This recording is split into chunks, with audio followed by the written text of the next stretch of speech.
Buenas tardes y saludos a todos los que nos habéis conectado a este encuentro por distintas plataformas, ¿no?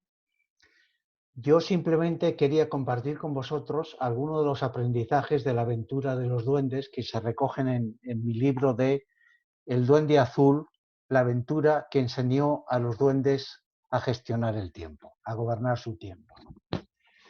Para ello, yo voy a tratar de contestar tres preguntas. La primera es, ¿qué es gobernar el tiempo? ¿Qué es gobernar nuestra vida? La segunda es, ¿qué es aprovechar el tiempo? Y de ahí podremos deducir lo que debe ser importante para nosotros en la vida. Y la tercera es dos de las más importantes señales de que estamos gestionando bien en nuestro tiempo en la vida. Bien, vamos a ello. Mira, estamos encerrados más de 40 días en esta pandemia que padecemos. Podemos deprimirnos o podemos pensar que esto es una oportunidad. Efectivamente, esta pandemia ha roto nuestras rutinas, hemos perdido libertad, nos enfrentamos a muchos problemas en nuestro entorno, muchas veces importantes, problemas en la vida. Me vais a permitir que recuerde una frase de Schopenhauer, el filósofo, que decía que lo que nos hace felices o desdichados en la vida no es lo que las cosas son objetiva y realmente, sino lo que son para nosotros. Es decir, que no son las circunstancias de la vida las que nos impiden avanzar, sino lo que nosotros pensamos de ella.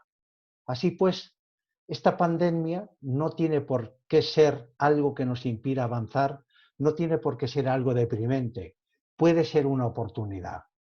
Y durante los próximos 20 minutos me gustaría explicaros por qué podemos tomar oportunidad de esta pandemia para enriquecer nuestra vida.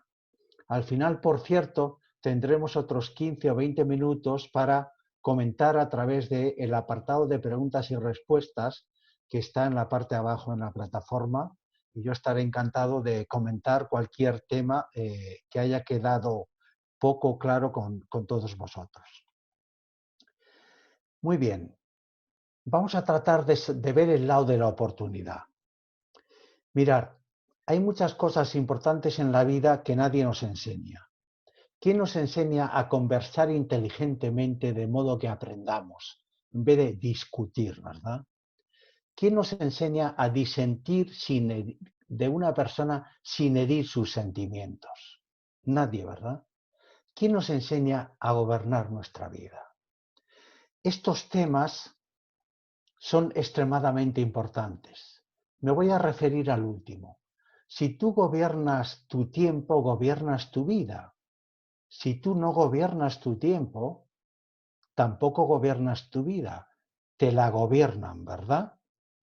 La responsabilidad de toda persona es, en primer lugar, dirigir, gobernar su vida. Y ello no es posible si no diriges y gobiernas tu tiempo. Nunca serás una persona feliz si no gobiernas tu vida. Por lo tanto, gobernar la vida debía ser nuestra prioridad primera en la vida. Pero claro, ¿cómo hacerlo? ¿Qué es? ¿Quién nos ha enseñado? Bien, el aprendizaje de los duendes nos llevan a contestar estas preguntas. La aventura de los duendes se inicia cuando su mundo desaparece y pierden su cualidad primordial, la inmortalidad. Eran inmortales. Imaginaros el trauma. De repente pasan a ser seres temporales. Obviamente, como seres temporales, se dan cuenta, por lo menos algunos de ellos, de que lo más importante que les queda es gestionar su tiempo, porque su tiempo es finito. Pero hablamos de una dimensión, el tiempo, que es un elemento caprichoso. Nunca se queja si lo malgastas. Nunca se queja si lo pierdes. Nunca te dice nada. siempre está callado, pero él inexorablemente va pasando, transcurriendo y acortando tu vida. Por lo tanto, nadie debería robar tu tiempo porque te roba algo que nunca nadie te podrá devolver. El tiempo es personal, el tiempo es intransferible. Nunca nadie podrá sustituírtelo. Por lo tanto, aprender a gobernar el tiempo que te es entregado es estratégico, lo más importante en la vida. Cuando los duendes pierden la inmortalidad y se introducen en este nuevo mundo temporal, se plantean muchos retos, muchos interrogantes que yo te traslado ahora a ti. ¿Diriges bien tu tiempo o sientes que las circunstancias de la vida lo arrastran y a ti con ellos? Seguro que haces muchas cosas, incluido en esta pandemia todo el día ocupado, haciendo cosas, ¿verdad? ¿Pero haces realmente lo que a ti te importa? ¿Tu tiempo te enriquece a ti? ¿El uso que das a tu tiempo te enriquece a ti y a los que tienes a tu alrededor? ¿O quizás no? Bien, vamos a ir contestando estos interrogantes. El primero y más fundamental es, ¿qué es gobernar tu vida? Mirar, una, digamos, definición sencilla es esta. Gobernar tu vida es dirigir tu vida con un claro propósito. De él extraes tus objetivos fundamentales y debes mantenerlos a pesar de las circunstancias de la vida. En mi libro anterior, el personaje principal, un empresario, se inspira en la vida de Beethoven. Beethoven fue un hombre de grandes ideales filosóficos, que quería mejorar la humanidad y tuvo un claro propósito en su vida, la mejora del hombre a través de la música.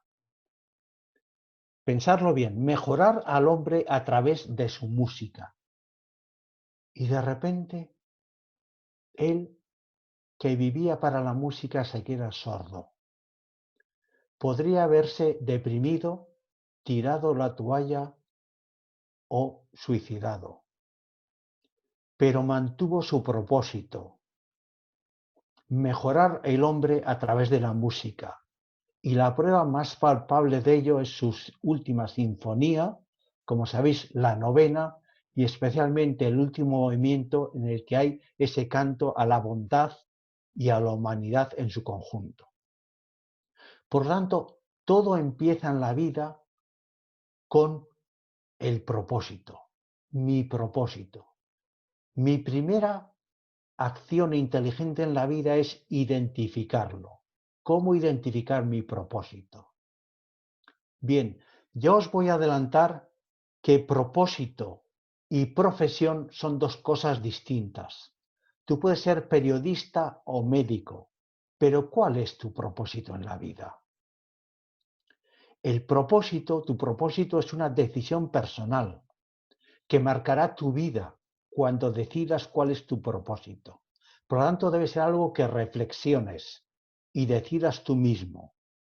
Pero yo te ofrezco un camino formado por dos interrogantes, dos preguntas que le pueden ayudar a identificar tu propósito en la vida. El primero es, ¿qué quiero ser en la vida? Ser en sentido grande, no ser en el sentido de en qué trabajo, ser en lo que es la esencia, la naturaleza de lo que yo quiero ser. Responder a esta pregunta, ¿qué quiero ser en la vida? No cómo me la quiero ganar, es por lo tanto el primer paso para identificar mi propósito. Pregunta sencilla y difícil de responder. Quizás se puede responder con la ayuda de una segunda pregunta. ¿Cómo quiero ser recordado? Y me vais a decir, hombre Miguel, ¿nos vas a hacer pensar en el final del camino? Y yo os voy a decir, sí, os voy a retar a pensar desde la meta. Mirar, ¿habéis asistido alguna vez a alguna boda que no estuviera preparada y fuera un pequeño desastre? No, ¿verdad? Porque el método, digamos, para proyectar la boda es fijar una fecha final, la meta, que es el día de la celebración de la boda, y luego tirar para atrás y decidir lo que hoy he de hacer para conseguir esa meta. En la vida deberíamos mirar al final cómo quiero ser yo recordado para decidir cómo actúo hoy de acuerdo a ello. Por ejemplo, si yo quiero ser recordado como una persona generosa, no puedo ser hoy roñoso. Si quiero ser recordado como una persona amable, yo he de trabajar la amabilidad todos los días. Parece obvio, ¿verdad? Pues bien, ¿sabéis cuál es la mayor causa de no felicidad en la vida? La disociación que hay entre lo que quiero ser y lo que realmente hago. Esta disociación entre cómo quiero ser recordado y cómo actúo es tremenda, porque la tengo en mi interior y me carcome. Esta es la fuente mayor de estrés y de ansiedad que hay en la vida. Soy consciente de que cómo actúo no es como me gustaría, como quiero ser. Pero fijaros, el lado positivo, esta disociación desaparece totalmente cuando, gobernando nuestra vida, gobernamos nuestro tiempo. Porque al gobernar la vida, manejamos la vida de acuerdo al propósito, las prioridades que me he fijado. Y recuerda, elegir tus metas en la vida, tu propósito, es elegir cómo vives. Por eso es tan importante. Y si no eliges tú tu propósito, cómo vives, tú no vivirás tu vida. Vivirás la vida de alguien más, pero no será la tuya. Asentado este primer principio, me gustaría mencionaros los tres grandes enemigos de la gobernación del tiempo, para que vayamos bajando al terreno, digamos, lo más práctico posible. El primer gran enemigo de gobernar mi tiempo es desconocer en qué lo invertimos. Si no sé en qué utilizo mi tiempo, el tiempo me está llevando y puedo acabar como la corriente que lleva al río a cualquier sitio. El segundo es no planificar un uso adecuado del tiempo. Si yo no planifico un uso adecuado del tiempo, lo más normal es que lo importante para mí desaparezca de mi vida y me dedique a las urgencias mías o de otras personas, pero nunca estaré centrado en lo mío. Y lo tercero es confundir las prioridades. Por eso vivimos a tan corto plazo y olvidamos lo importante que es nuestro medio-largo plazo. Estas tres son grandes enemigos de cómo gobernar nuestro tiempo. Por lo tanto, me gustaría que os lo anotarais como oportunidades. Mirar, cuando los duendes se enfrentan a esa nueva dimensión para ellos, que era el tiempo, se dividen. Aparecen unos a los que llamamos en mi libro los duendes amarillos, que usan su tiempo sin establecer prioridades. Hacen muchas cosas, pero no las de valor para él. Sufren esa disociación entre lo que quiero ser y a lo que dedico mi tiempo. Estos son los llamados duendes amarillos y hay muchísimos. En tu vida normal, si lo piensas un poco, te encontrarás muchísimos duendes amarillos. Sin embargo, hay otros, a los que llamamos azules, que tienen un claro propósito en su vida, lo traducen en sus prioridades y las mantienen a pesar de las circunstancias cambiantes de la vida. Son seres transformadores que manifiestan una pasión y mejoran no solo a ellos mismos como personas, sino a todo su entorno. Estos son los duendes azules. Y luego hay otros que llamamos duendes verdes que ni siquiera se plantean estas preguntas, estos interrogantes. Pasan la vida como si fueran maletas. Me cogen, me llevan, no tengo ni frío ni calor. Cuando tuve la oportunidad de ver la película de Bohemian Rhapsody, que de algún modo es una biografía de Freddie Mercury, el famoso cantante, la verdad es que me dejó pensativo, pero me dejó triste por el personaje que transmite. Me pareció descorazonador. Pero ¿qué propósito tenía este cantante en su vida aparte de cantar? ¿Qué perseguía? ¿Qué metas perseguía? No seamos duendes verdes, por favor. Pensemos en nuestro propósito y pongámoslo en marcha. Bien, la segunda pregunta era, ¿qué es cómo aprovechar nuestro tiempo? Mirad, aprovechar el tiempo no es estar muy ocupado, no es hacer muchas cosas. Eso es una visión estrecha. No es ser productivo por ser productivo. Lo importante de ser productivo es para qué, con qué objetivo soy productivo. Si yo hago muchas cosas y son las cosas equivocadas, lo que estoy haciendo es tonterías, ¿verdad? Por tanto, la pregunta es, ¿qué es realmente ser productivo? Mirar, ser productivo es hacer las cosas de valor para mí. Esa es realmente la idea de productividad valiosa, que nos sirve para algo. Hacer cosas de valor para mí. Y por lo tanto, aprovechar el tiempo significa hacer las cosas que son de valor para mí. Y obviamente me preguntaréis, ¿y qué son entonces las cosas de valor para mí? Porque parece que tiene un sentido egoísta, ¿no? Para mí. Mira, no tiene un sentido egoísta, porque hacer las cosas de valor para mí es hacer las cosas que me acercan a lo que quiero ser, a mi definición realmente como persona. Es vivir haciendo las cosas que te gustaría dijeran de ti el día que tu camino haya terminado. Por lo tanto, es el modo de dar un sentido transformador a tu vida. Y la pregunta inmediata es, entonces, ¿qué es importante para mí? Obviamente, en este entorno, la respuesta es obvia. Todo lo que contribuye a acercarte al propósito en tu vida. Y mirar, yo os voy a hacer 3 sugerencias concretas para bajar esta respuesta más a la tierra. La primera es, debe ser importante para ti lo que te acerca a tus objetivos fundamentales, el tiempo que dedicas, las acciones que dedicas a tus objetivos fundamentales. Lo segundo es, ¿qué es importante para ti? Lo que está de acuerdo con tus valores básicos, porque conseguirá que esa disociación desaparezca y que tú estés de acuerdo con el estilo de vida que llevas.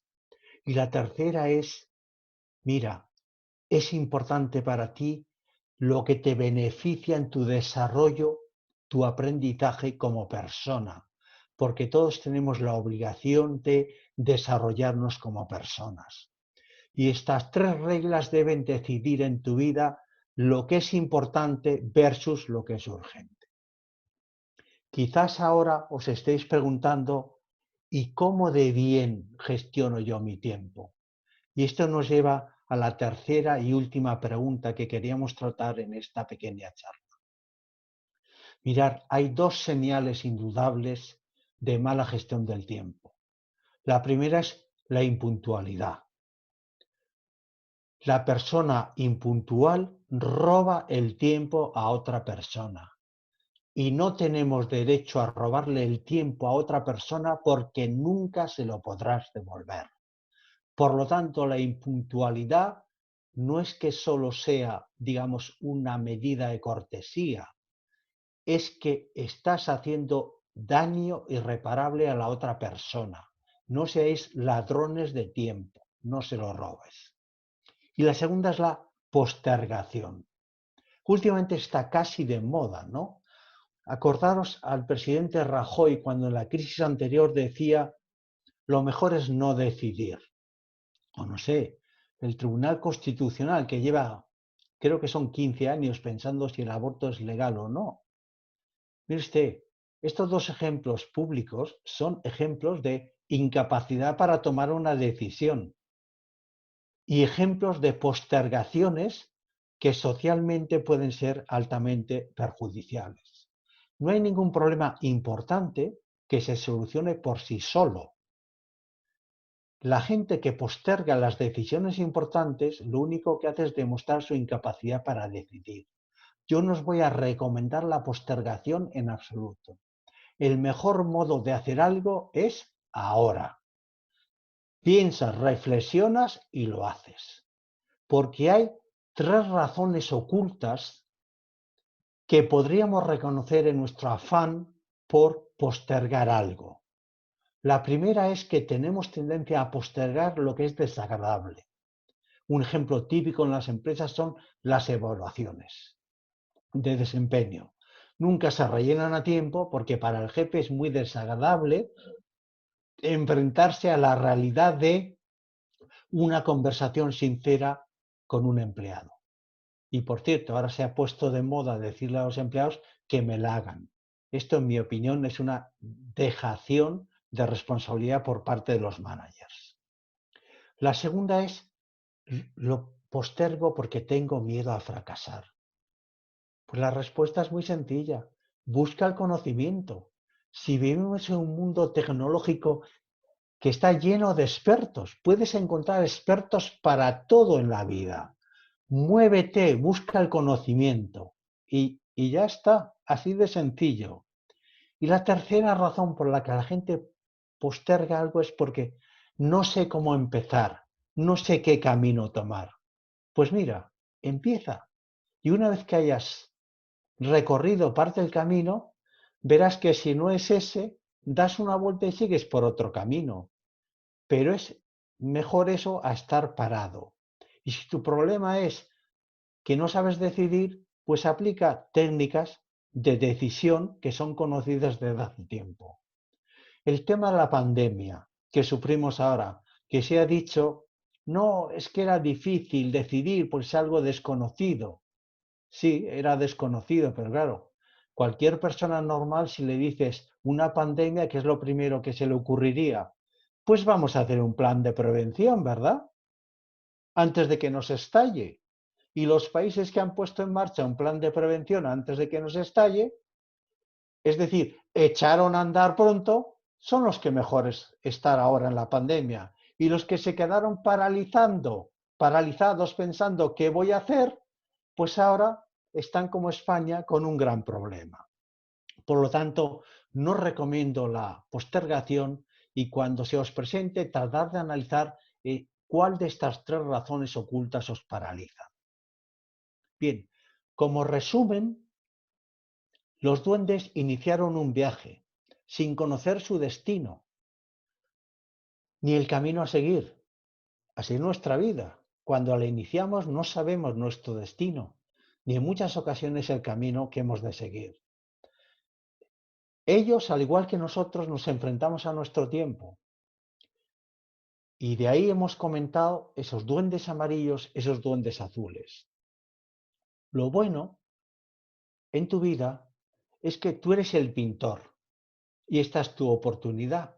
Tú puedes pintar tu vida de amarillo o la puedes pintar de azul o de verde. Tú decides el color. Lo que yo te invito en mi libro es que decidas el color azul y que, si no lo eres todavía, te transformes en un duende azul. Espero haber despertado la curiosidad por este libro de El Duende Azul, que aprovecho para recordaros que me dicen de la editorial que se sirve sin gastos de envío a cualquier sitio de Península y Baleares, por cierto. Obviamente me podéis seguir en LinkedIn si así lo deseáis. Y me gustaría terminar dándoos las gracias por vuestra asistencia a este encuentro Espero que os haya sido práctico y estoy a vuestra disposición para responder a cualquier tema o pregunta adicional. Muchas gracias. Muchísimas gracias, Miguel. Ya tenemos una pregunta en YouTube y nos pregunta Juana Fernández. Estupendo. ¿Podrá ser la puntualidad y la procrastinación señales de que no queremos hacer algo? ¿Como señal de que realmente queremos contra lo que debemos hacer porque lo debemos hacer? Bien, podrían ser interpretadas como señal de, digamos, de que no quiero hacer algo, ¿eh? Por eso lo postergo. Procrastinar, como muchos sabéis, es otro término, digamos, de origen, creo que anglosajón. En español lo utilizamos con más frecuencia postergar, ¿no? Y he explicado las tres razones que lo justificarían. La impuntualidad yo creo que no encaja dentro de soy impuntual porque quiero retrasar algo. Yo creo que la impuntualidad es un síntoma de que no manejo mi tiempo, tan simple como ese.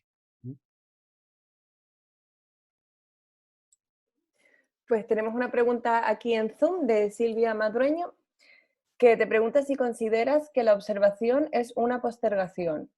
Me refiero a ocasiones en las que parece no ser el momento adecuado para decidir y escogemos esperar y observar. ¿En este Vale. caso es postergar también?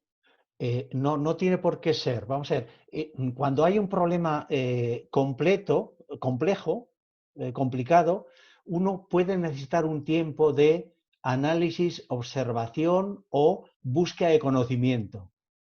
Muy bien, se hace ese tiempo y luego se decide. Ahora, digamos que yo dedico a eso 2 días, por poner un ejemplo. Si a partir de 2 días me tomo 6 más para decidir, habría entrado en un periodo de postergación. Entonces, muy bien observar, muy bien informarse, muy bien investigar, pero cuando he terminado, pues decido.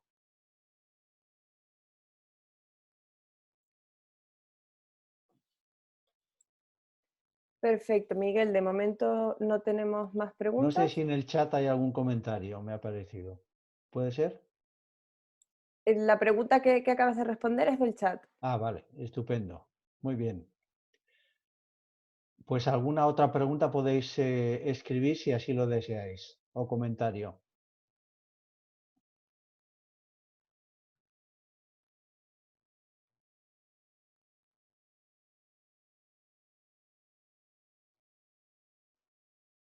Muy bien. Pues Lucía, si no tienes nada más entonces,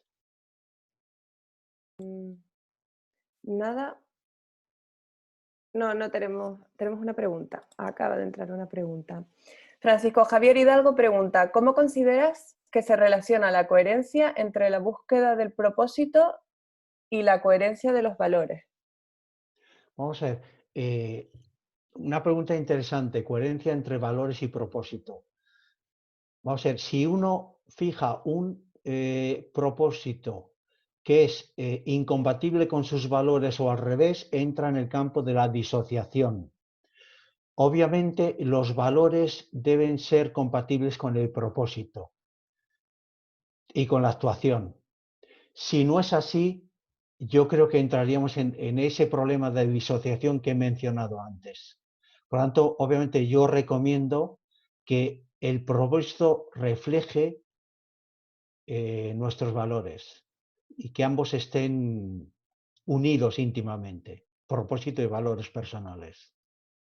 Fijar un propósito independientemente o en contra de los valores personales nos llevaría a una disociación, una no felicidad tremenda. Nos pregunta Cristina Fernández si crees que a pesar de la hiperconectividad en la que vivimos, el tiempo sigue siendo el recurso más valioso. Sí, yo creo que los seguimos malgastando. Por ejemplo, el correo electrónico es una gran prueba de pérdida de tiempo en las empresas. Según estadísticas que yo he visto, se pierden unas 2 horas yendo a través de correos electrónicos en managers en Estados Unidos. Dudo que aquí sea muy diferente. La mayoría de ellos son inútiles.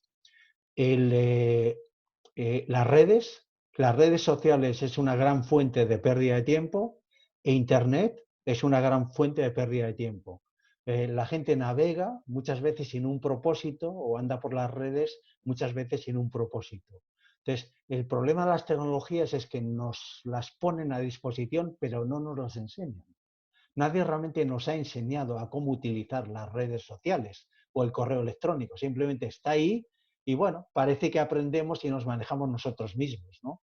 Entonces, los avances tecnológicos no han disminuido el problema de la gestión de tiempo. Es más, creo que lo han agravado.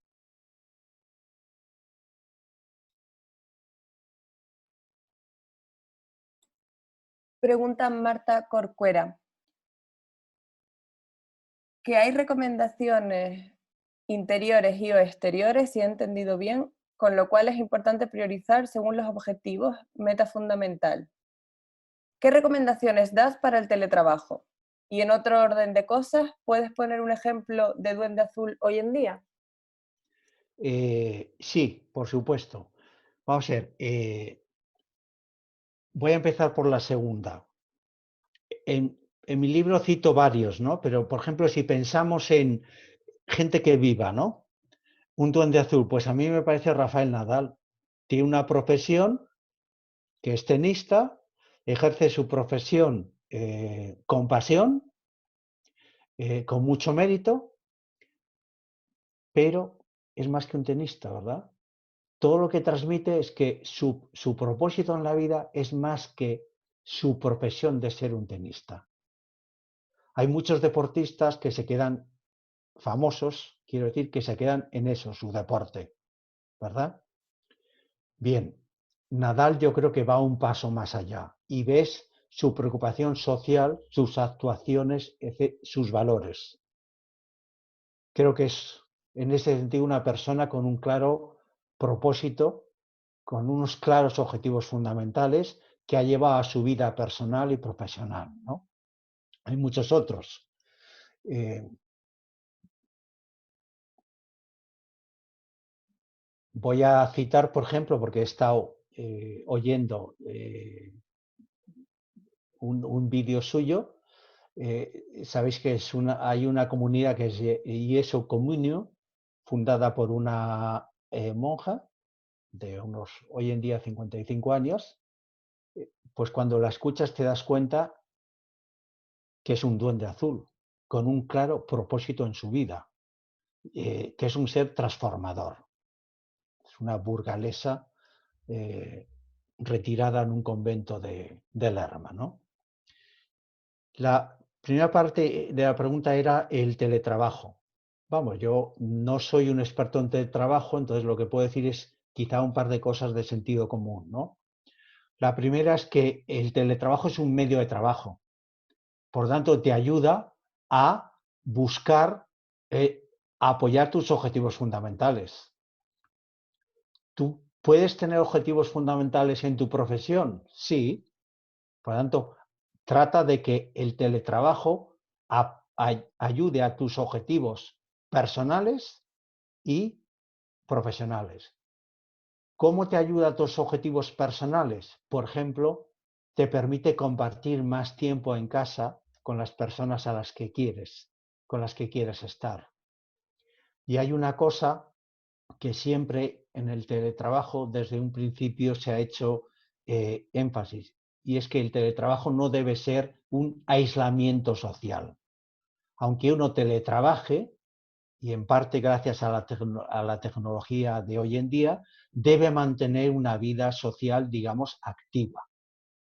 Y el teletrabajo te lo permite hoy en día. Lo que estamos haciendo ahora nosotros es un intercambio social, una especie de teletrabajo, ¿verdad? Pero al mismo tiempo estamos socializando, intercambiando opiniones y conociéndonos mejor, ¿no? Esto quizá fuera un ejemplo, ¿no? Nos plantean otra pregunta, ¿cómo crees que va a impactar en las empresas la gestión del tiempo después del COVID? Desde tu punto de vista, ¿se fomentará la conciliación? La pregunta era cómo creo que va a impactar en las empresas el COVID. La gestión del tiempo después del COVID. Vale, vamos a ver, yo creo que hay dos consecuencias que yo creo que las empresas deben de sacar.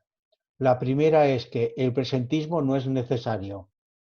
Por lo tanto, estar horas y horas en la oficina no es necesario porque el teletrabajo es una potente herramienta que permite los mismos resultados profesionales que estar presente en la oficina.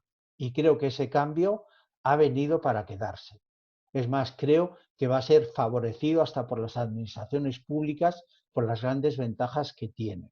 Por lo tanto, creo que una consecuencia es que la gestión de tiempo puede mejorar como resultado del COVID a través del teletrabajo. Claramente elimina los tiempos de transporte, que es una pérdida de tiempo para la mayoría de la gente, ¿no?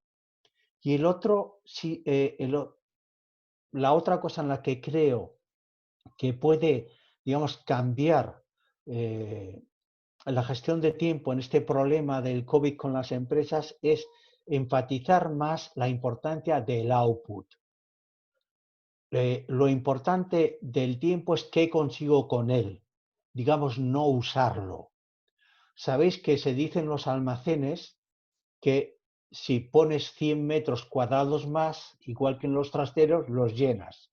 Si es más pequeño el trastero, pues guardas menos trasto, ¿no? Con el tiempo sucede lo mismo.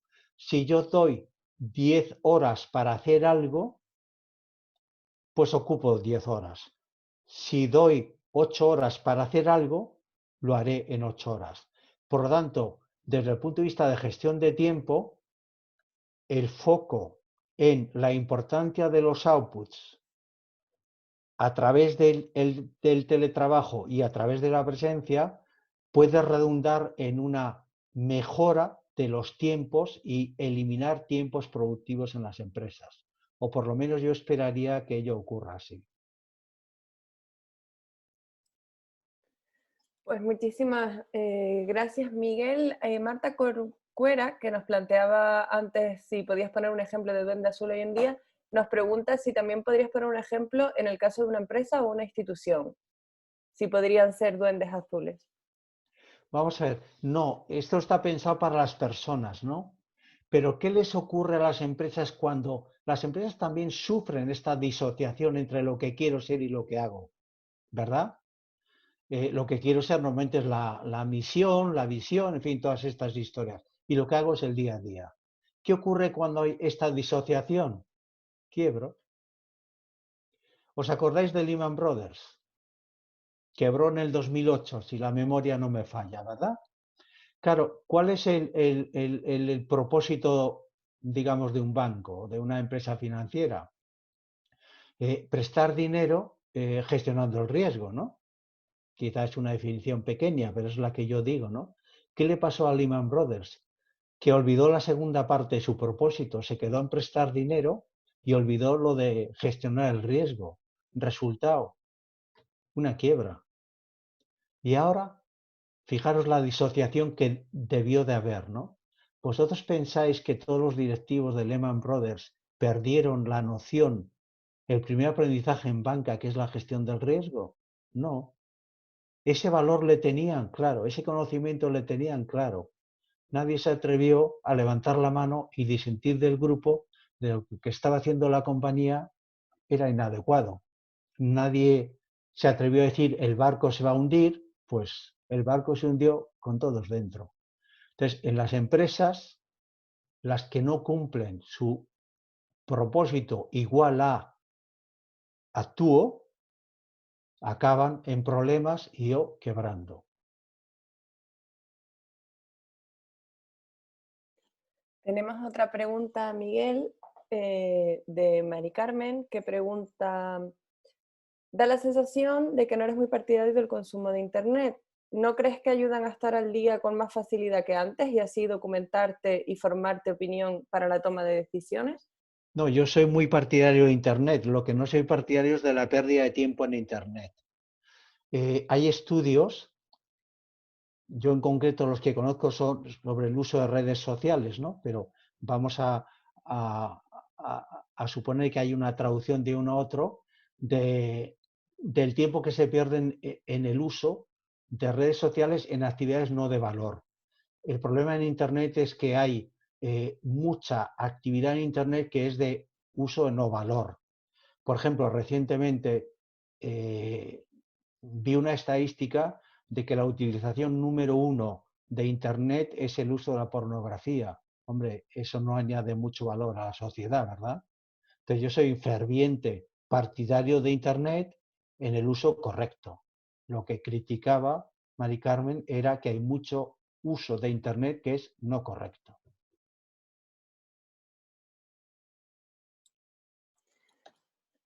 De momento, Miguel, no tenemos más preguntas. Arantxa Núñez te felicita, te da las gracias por compartir tu tiempo y conocimiento y dice que es brillante y estimulante exposición. Pues nada, muchas gracias, muy amable. Y a todos vosotros, muchísimas gracias por haber participado. Un abrazo a todos.